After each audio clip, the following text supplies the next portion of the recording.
Have you ever felt small, as if who you are or the things that you're doing in your life right now, because they're unseen and maybe nobody notices, that it doesn't matter at all?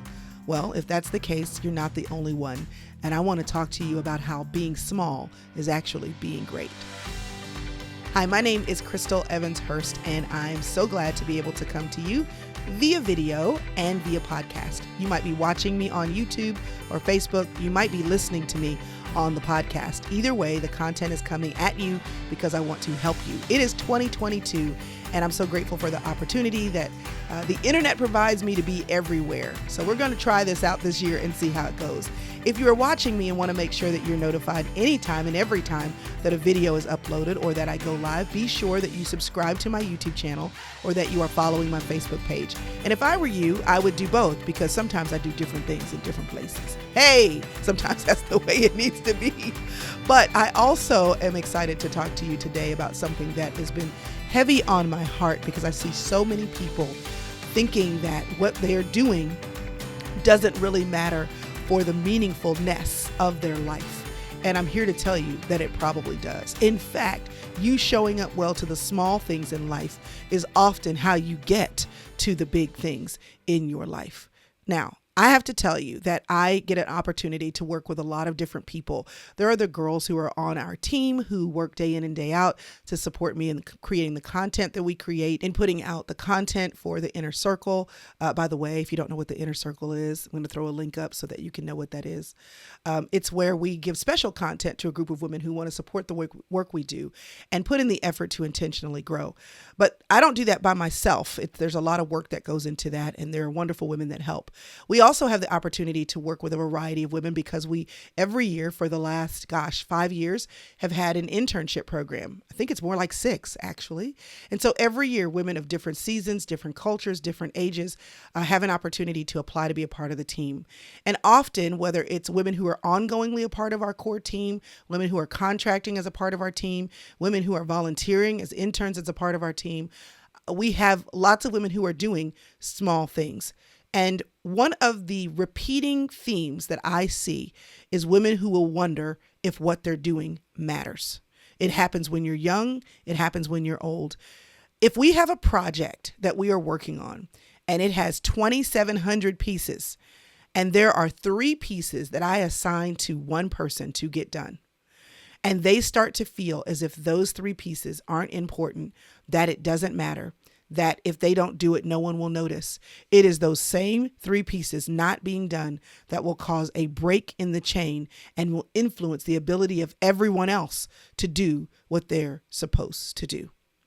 I've seen it happen over and over again. There will be an intern who says, I just don't know that I really have contributed anything. And I'm like, oh, ma'am, you have contributed much, because if you didn't do this, then all of these other things wouldn't be possible. My mother passed away 2 years ago, and one of the things that we have seen in her absence are all the little things that she did that no one noticed. But without her doing those little things, everyone notices, because the big things that were supported by those little things either stopped happening, ceased happening, or we had to figure out how to do them a different way. And she was willing to, behind the scenes, do small things. I think about my father, who has told the story time and time again as a minister of the gospel, how while he was in training to minister the gospel in school, in seminary, in Bible college, had a job working the night shift, loading and unloading buses that would come in the middle of the night. And how even in that, doing the small things, not lazing around on the job because the supervisor wasn't watching, catching naps in the middle of the night, but actually working his whole shift. Something that has nothing to do at all with being a minister of the gospel, supposedly, or being able to be a person of integrity when he's 40 and 50. He was loading and unloading buses. But the small thing there was the discipline to show up and do what you need to do when no one's watching, because God sees what you do with the small things in your life and knows that you can be trusted with the big things. Zechariah 4:10 basically tells us not to despise the day of small beginnings. Don't worry about what looks small, because it creates a foundation. You are creating the foundation in the small things that you do every day. Now, the creation for what or for whom, that depends on what you're doing. Let's just say that you're a mother of small children. And so you're at home changing diapers and mixing formula or mashing up apples so that there is something pureed to eat. Listen, a child cannot grow to be an adult if they are not properly nourished and properly kept and properly cleaned. Those are small things, those are small things that support, that are foundational to the big things. I really believe in terms of motherhood and the role of moms who choose to be moms at home, or the moms who don't involve themselves in a lot of extracurricular things for themselves, because beyond work and taking care of their families, they don't have time for anything else. And how they do the small things, making sure that food is on the table, making sure the kids' lunches are packed, making sure that they keep up with all the teachers' emails. And there are so many things that they forsake because in the season of raising children, they've decided to show up for these small things. That is foundational. Whether you are a mom at work or a mom working from home, working at home, or working in your home, that role, foundational, small things, how you show up for those people, it changes generations. The lie of the enemy, the job of the enemy, the drive of the enemy is to convince you that whatever you're doing that seems small right now, that it doesn't matter. And here's why. Because if he can get you to believe that what you are doing small doesn't matter, what he's really interrupting is the big thing. If he can convince you that nobody sees, nobody cares, and it doesn't matter to anyone what you do, then what he's doing is creating a foundation that has fractures in it, that's not fully formed or that's not fully present. Whatever God has called you to do in this season of your life, no matter how small, show up and do it well. You don't even have to know what the foundation of your small thing is building. You just need to know that right now, this is your season to do that thing. I can tell you now, there are so many things small that I had no idea were going to add up to what I do now. Let me give you an example. In college, I majored in accounting. I changed my major to accounting from marketing because marketing required that I take a lot of psychology classes. And after my first psychology class, I didn't like it. I didn't like it. But I had to take a certain amount of marketing classes even for my business degree. I enjoyed accounting because it allowed me to get an answer, and it was right or wrong. It was very objective, and I enjoyed that. But I still had to take some marketing classes for my business degree. Now, I was in accounting for 2 years, and then I'd spent some time in investment and money management, pension fund management. Basically, I was a stock picker. Okay. I helped people personally with finances. I worked at a mutual fund company. I had this whole 10-year stint in money management. So today, I consider myself to be a business owner. I consider myself to be a woman in ministry. I'm very involved in my church. I'm very involved with my dad's ministry. I'm very involved with my own ministry, as well as a business of bringing encouraging content from me and other women to other people all over the world. I really believe that I'm a midwife of content because not only do I believe in creating my own content, but I have a call on my life, I believe, to help other women birth theirs, to help put them in front of an audience and get them going, to connect the woman who has the information with the woman who needs the information. And I'm doing all of these things, which means running numbers, because none of these things go unless they're supported by numbers. Money comes in, money has to go out. When I sat down with a financial advisor and we were talking about business income and we were talking about profit, and I realized that they were speaking to me not knowing that I had a background in money management, I said, hey, just so you know, I have passed the CPA exam. I have worked in accounting. I've worked in money management. And so I totally get what you're talking about. I'm tracking with you. And so I started asking some questions that made it visible. Actually, I got that wrong. Let me back up and say that correctly. I was asking questions that made it clear that there was an understanding that I had they didn't know I had. And then he said, do you have a background in money or something? And I said, yes, let me tell you. One of the things that having that background in money has helped me with, even in ministry and even in business, is that running the numbers, it's not stressful. It's not stressful. I'm able to make decisions on numbers and profit and expenses because I understand numbers. If I need to run a spreadsheet to work out different models of if we do it this way, what will it be? If we do it this way, will it be profitable? If we do it this way, will it make sense? I can put myself in Excel and do that. Now, I had no idea when I was in my 20s running numbers that this would have any impact on the thing that I wanted to do that was meaningful, which I wrote in my journal in my 20s. I wanted to speak to women and encourage them in practical ways opportunities to live out their faith and to have a great impact for God. That's what I wrote in my journal in my 20s. And I thought that in my 20s, the work that I would do would be totally disconnected from my experience in my 20s. God takes everything you do, and he knows how to use it. He may not tell you in advance. That's why you have to show up to every small thing in your life as if your life depends on it. And if you don't care about your life, then show up to the small things in your life as if someone else's life depends on it, because you actually do not know what God wants to do with your small things. If you are managing a home, some of the best people that I have worked with are people who know how to manage their home well. They know how to manage different people, different personalities, different processes, rhythms, routines, communication, organizing paperwork, systems, taking care of interruptions. That's a good manager. And someone who knows how to manage their home is a great manager of people. Don't despise the small things. When I was working on my blog, in the middle of the night, I would be holding a baby in one hand, nursing a baby on one breast, and using the other hand to type out my blog because I liked writing. And I had no idea that later on some of those blogs would become content for a book that my dad asked me to partner with in 2013. That was almost 10 years ago. I had no idea that my dream of writing a book one day, and my one day was in my 60s, that one day would be defined by God to be in my 40s, and that in my 40s he would use what I had written in my 20s and 30s. But I showed up for me. My small thing in those wee hours of the night was showing up for my passion in small ways. My family would say, "You're so geeky." And, you're always loving the technology and, Crystal, they call Crystal for anything tech, right? Computer. I am my dad's personal technology assistant. Okay. I have always been like that. I remember being in college and having my first computer and trying to get something to work. This is back when you had the 5.25 inch, 5.5 inch floppies. So some of y'all don't know anything about a floppy, but back in those days, installing Microsoft Office on an old computer, and I couldn't get it to work. And I had to go to the DOS prompt to get some things to move forward.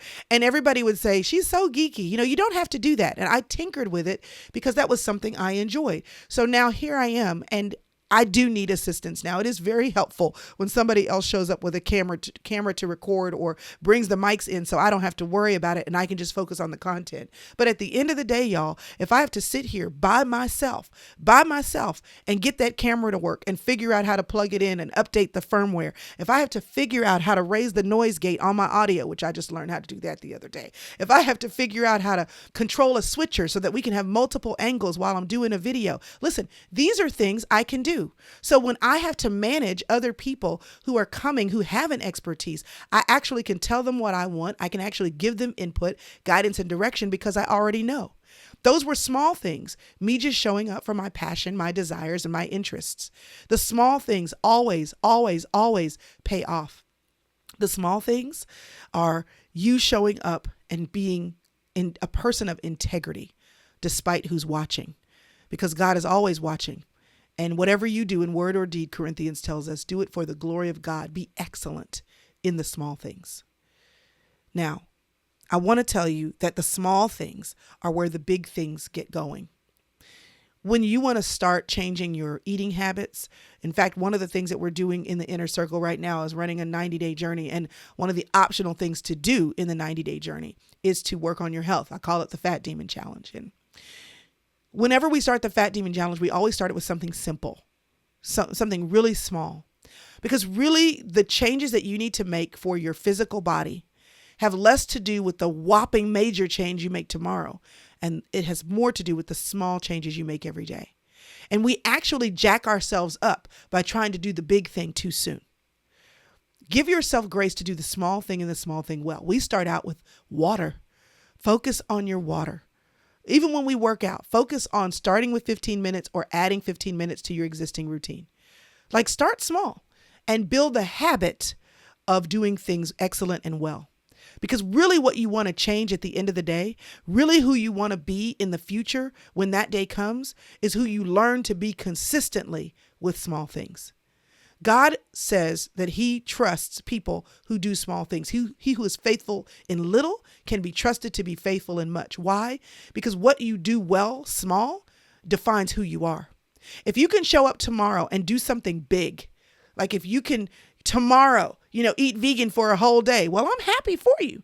I'm happy that you were able to do that thing, or fast for a day, a water fast for a day, or maybe you're going to avoid meat for a day, or avoid sugar for a day, or stay off of coffee for a day.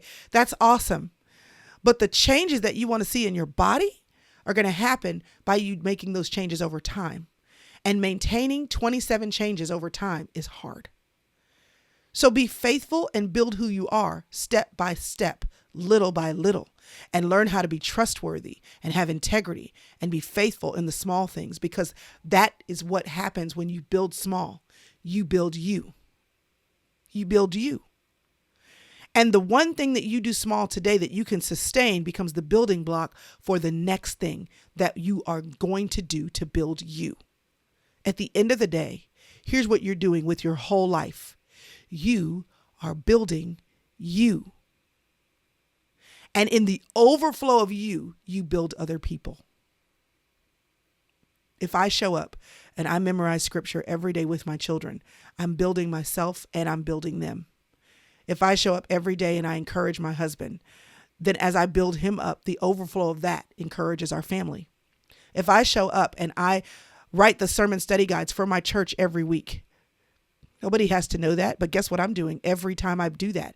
I'm building up my strength to write Bible studies. Nobody has to know what you're doing step by step to build you, to build into the you God created you to be, so that there's an overflow available for other people. So your diet, start small, build you. Your job, do the small things well. Sometimes people are looking and you don't even know. What I can tell you for sure is that when you have the opportunity, and this is I'm going to say this as specifically as I can to my Gen Zers and my millennials who are listening. If you get an opportunity, and that an opportunity involves grunt work, do the grunt work.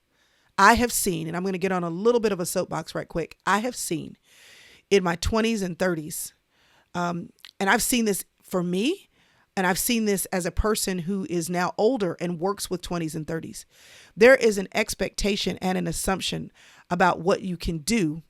And even if you know the tech, and even if you know the process, and even if you've got 3 degrees, and even if you have a skill set, there is a maturity of life and learning that you don't get when you walk into the door as a know-it-all. And I have seen this happen so much. I've talked to friends of mine who say, if I could just get them to understand that while they have a skill set I don't have, maybe because of tech or social media or video, or maybe they're creative, that there's an experience I have that they don't. And they have to be willing to do small things and watch and learn.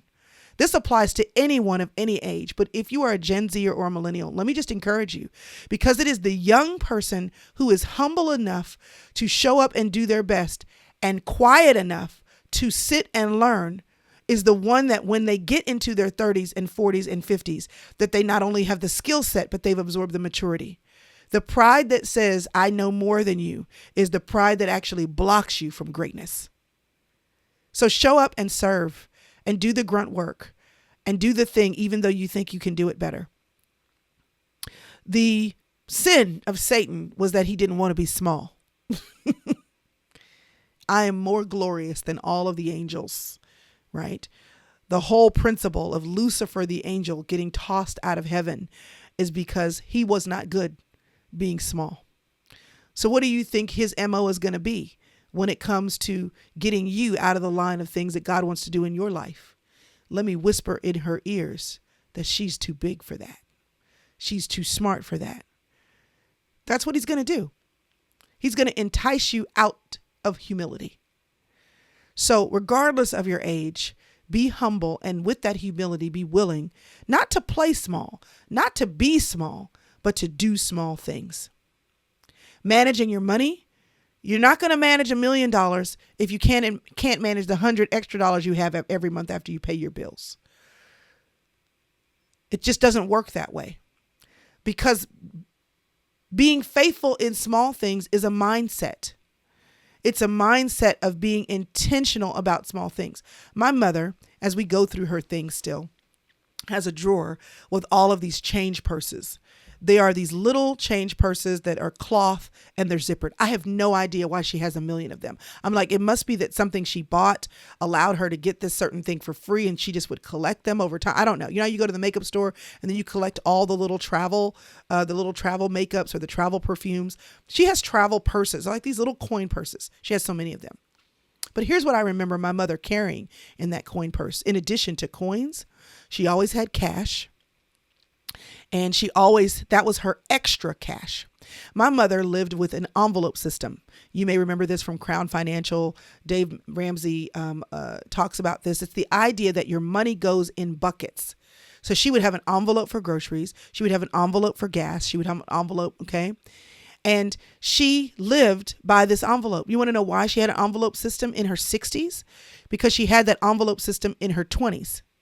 And her little extra change purse was for any money left over from those categories.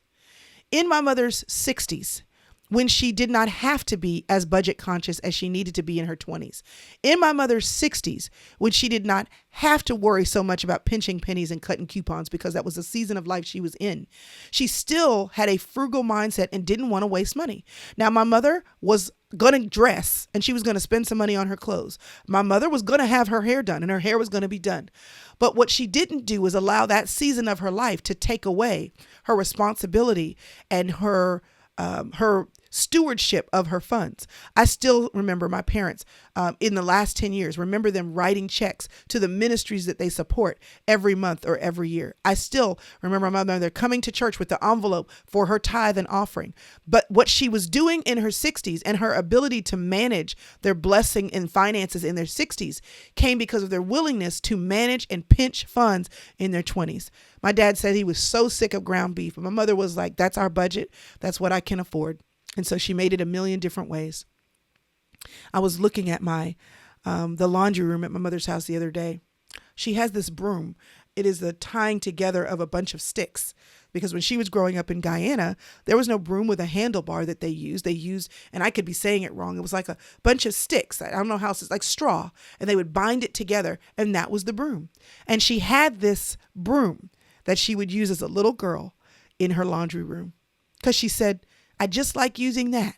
She wasn't buying all these Swiffers and extra mops and, you know, the specialty vacuums and all these little extra things that I bought for my son when I put him in his college dorm, just because keep it easy, keep it simple. She was like, what I used when I was growing up is still just fine. Small things, because it wasn't about the broom or the mop. It was about her willingness to sweep the floor. I've seen my mother be so gracious to people in our church, some of the people on our maintenance staff, at work, some of the people that are in the back stuffing packages and in customer service, because she'd done all of those jobs. And you know what doing all of those jobs made her? Her willingness to do small things well. You know what that created in her? The ability to be an awesome boss. Undercover Boss. Have you ever seen that show? It's where somebody who is a head of the company, a CEO or some kind of C-level exec, comes down and works in the store, works in fulfillment, works in packaging. They do the small job. Why? Because doing the small job opens up their eyes as a high-level executive as to how they can serve their people doing the small jobs, and to how that small job gets done, how that matters at higher levels where they're looking at profit margins and looking at rolling out new products. And they can't do that well if they don't understand the small. That's why we loved Undercover Boss, because it allowed the person who had one vantage point to get into the shoes of a person who had another vantage point, and seeing the small thing made that boss better. Your small thing makes you better. It will make the people that work with you better. It'll make your family better. It'll make the people who serve with you in ministry better. It will make you better. Be willing to do the small things in every season of your life well. Small is where it's at. If you're in school, I know that every topic, every subject that you take is not going to be a subject that you use every day, but how you apply yourself to that class that you may never use again. That is what matters. So in the small things, yes, study for that test, for that class you think you're never going to use again, because it's in the small habit of showing up excellently to the work of your hands. Anything that you do, do it to the glory of God. It's in showing up in that small way that you are imputing value into who you are becoming. So take the class and make the A's. I told my son, I said, listen, you have the capacity to be an A student. So make A's. And he said, but Mom, some of these classes, I said, that's not what I'm talking about. I'm not talking about whether or not you'll use that class. I'm not talking about whether or not you're interested in it. I'm not talking about whether or not that professor is a good professor or boring or interesting or not. I'm not talking about any of those things. I'm talking about who you become when you max out your capacity. Max it out. If God has given you a capacity, then in that small area of your life, show up for who God has created you to be. Show him that you can be trusted with small things, and that any and every opportunity he gives you, you will do your best to do it well. When you show up for the small things, it shows you who you can be regardless of your circumstances. Too many of us allow our circumstances to determine how we show up. That's backwards. It's not the circumstances. It's who you are in your soul and who God has allowed you to be in your soul. We all know the original Karate Kid. I'm not mad at the new Karate Kid, but I'm talking about the original Karate Kid right now. Wax on, wax off. Brushing up, brushing down. Why do I have to do this? Why do I have to do this? What's the point of it? And one day he just blows and he says, I come to your house every day and you have me doing all this stuff that doesn't matter. And then he got taught a lesson because he was prepared for something he had no idea was coming. You want to know why you should do the small things well? Because you have no idea what's coming. The Bible says, eyes have not seen, ears have not heard what God has prepared for those who love him. I believe that many times we are missing out on what God has prepared because we refuse to show up to the thing that's in front of us because it's too small. Show up. Now, don't sweat the small things, Don't go jot and tittle on me and not be able to get the important things done. What I'm saying is whatever is in front of you to do, don't skip it because it's too small.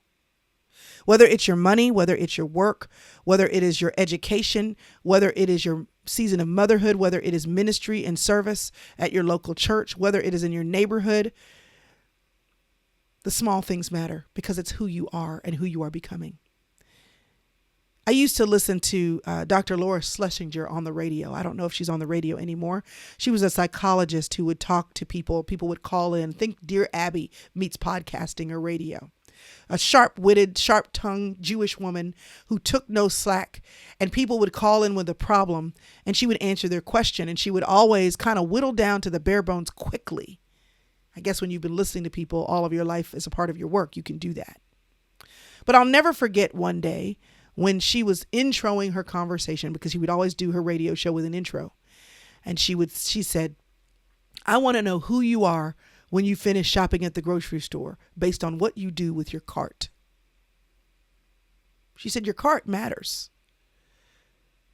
If you finish taking out your groceries and you just move the cart into the empty space next to you, what does that say for the person who needs a parking spot later, or for the car that you don't realize 2 hours later that cart will roll and hit? Put the cart up, she would say. It tells me who you are.